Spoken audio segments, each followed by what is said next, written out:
morning, Patrick. Good morning, Sarah. So what were we going to tackle today? We were going to talk, we talk a lot about AI, right? We have some, it comes up a lot in appraisals these days, as I'm sure many other industries.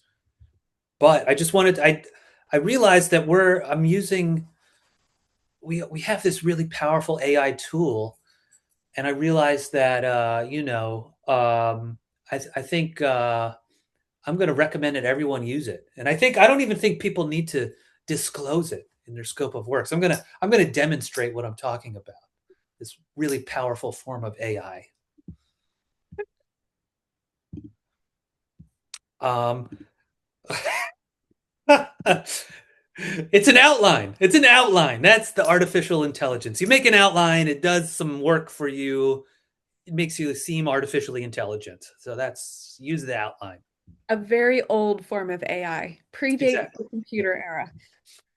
And I think, you know what, use PAP, I don't care what you say. I'm not going to disclose that I'm using the outline as AI.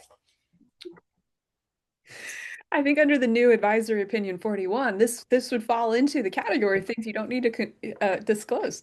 That's very true. Yeah, that's very true. I got you to click and watch the video.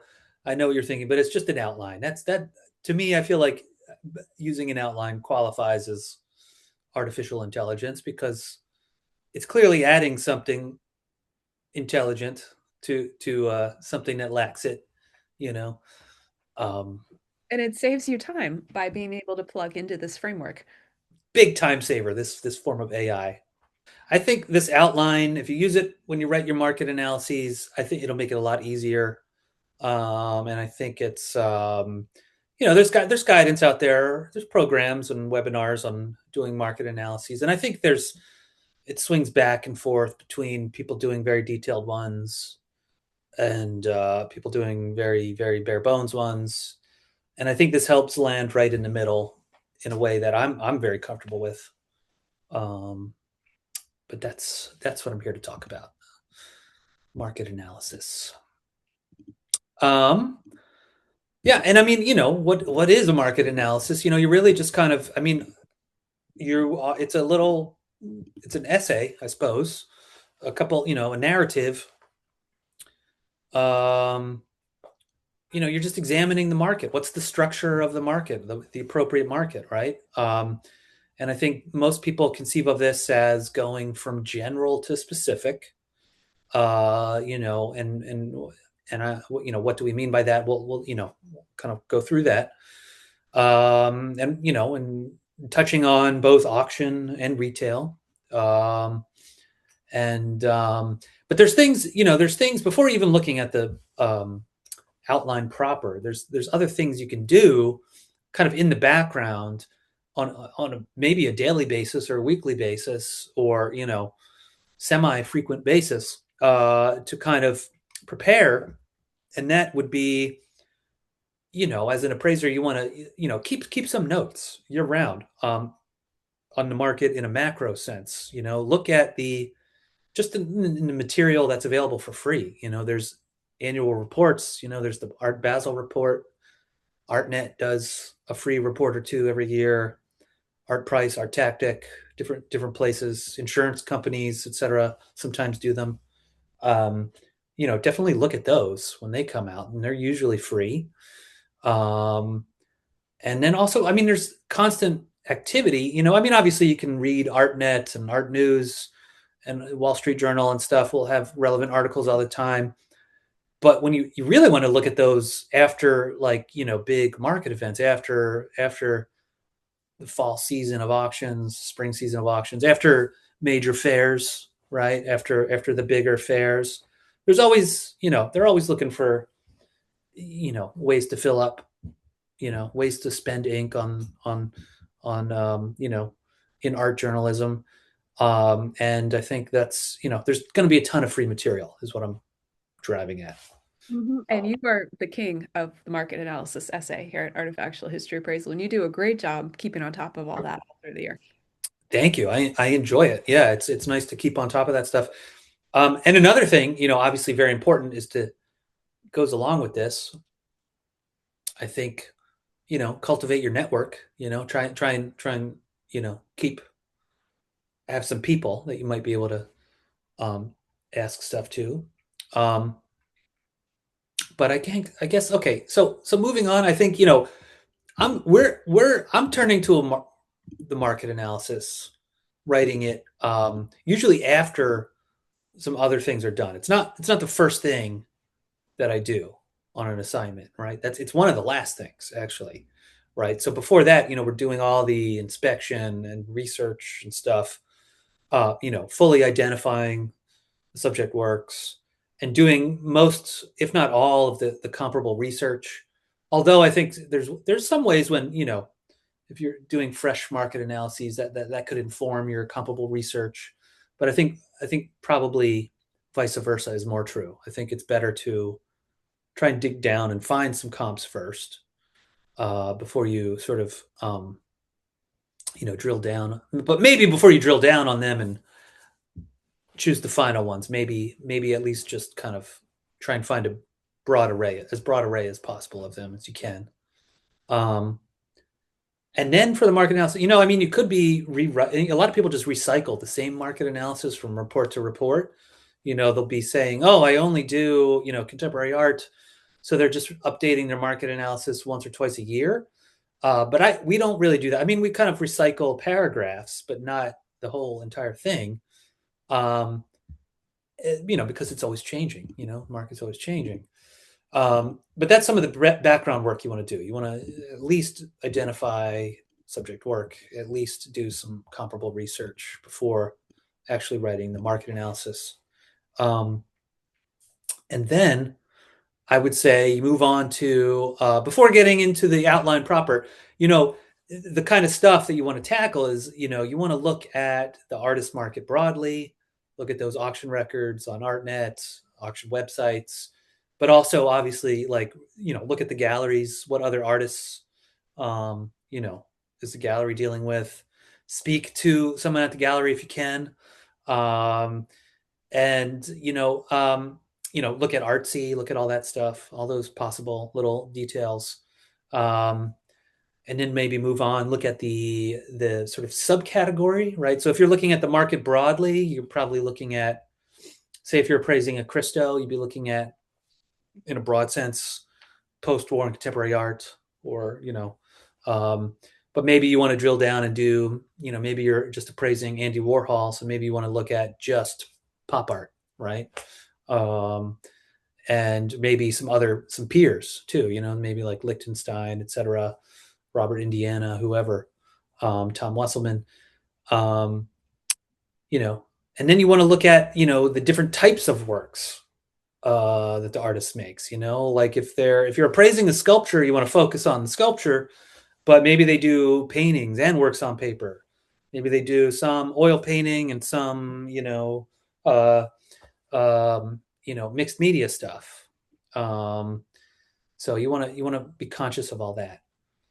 Um, all right, so I'm just gonna tackle, what is the outline? It's really just a 3-paragraph outline, and I feel like if we can think this way and flesh it out properly based on what we were just covering, all those take the your findings and your notes from that process and put it in this outline. The outline, the first paragraph, you want to deal with the overall market, right? That's where those notes you've been taking come in. That's where those annual, takeaways from the annual reports. And by the way, you're putting this all in your own words.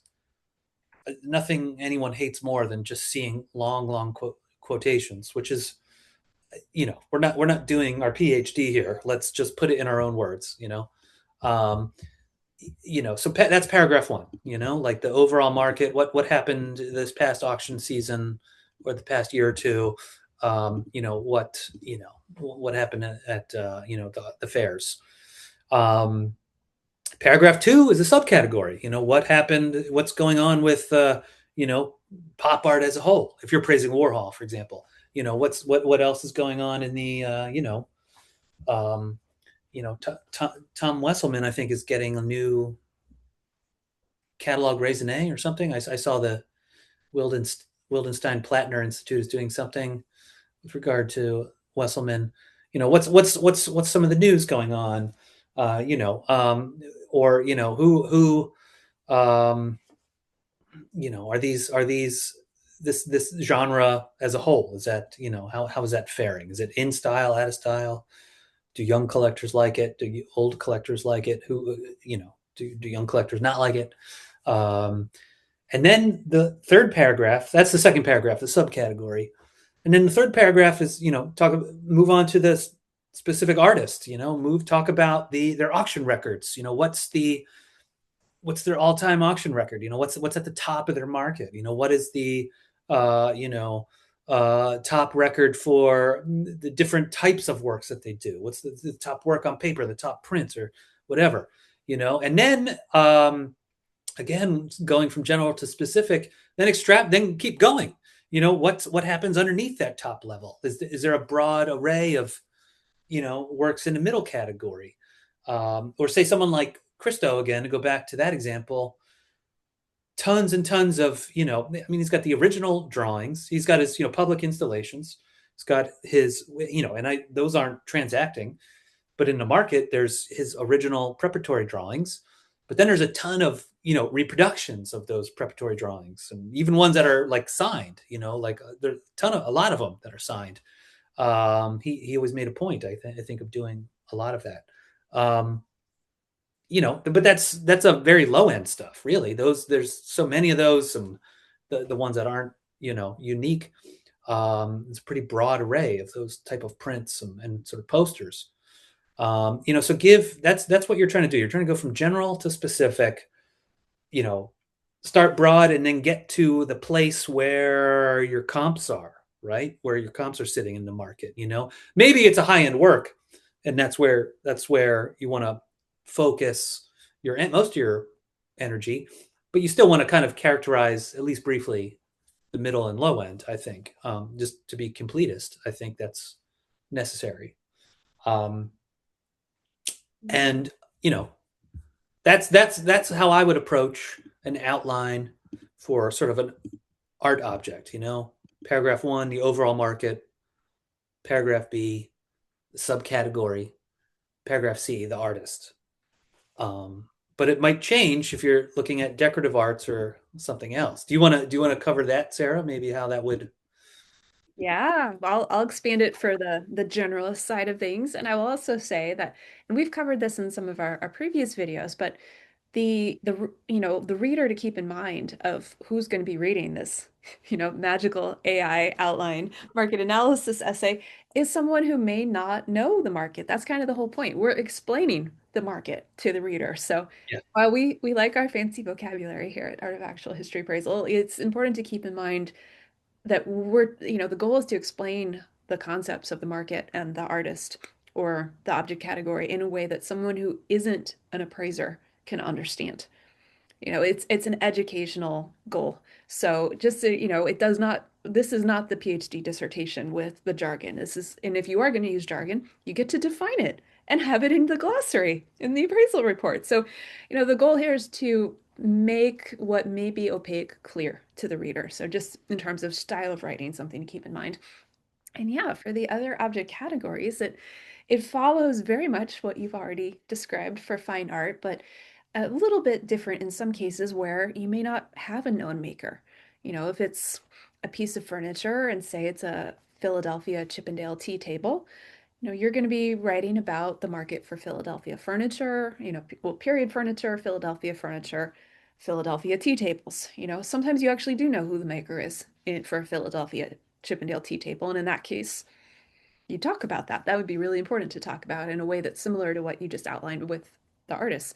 But you're not going to talk about a 20th century reproduction tea table in the Chippendale style because that wouldn't be, that's not the focus in that. You really need to situate your discussion with the subject works. And this is where the good, better, best is really important for generalist and antique furniture and decorative arts things, where the subject works are in that, and you discuss all the levels of the market, but end up with the items that are going to be in this appraisal report so that the reader is already primed to understand where in the market these objects fall. So same for silver. Something that is really key with silver and gold objects as well is what are the precious metal prices doing at any point in time? We're recording this in 2026, and gold and silver prices have been really high in the last few months for lots of different reasons. But that's something that, in addition, totally independent of pattern and maker or provenance, something as appraisers we have to discuss and keep in mind because it impacts the value. So, whenever we're praising silver, there's usually discussion of what is silver in general doing in the market at the time of the effective date. So those are some of the for our generalist appraisers out there, things to keep in mind and how to apply this model. Yeah, so that's how we use AI. I guess it's yeah, that's my AI, an outline. Yeah. Yeah, no energy or resources used other than brain power. Hmm. Sometimes that causes smoke, so but we'll see. Okay, that's all for now, I think.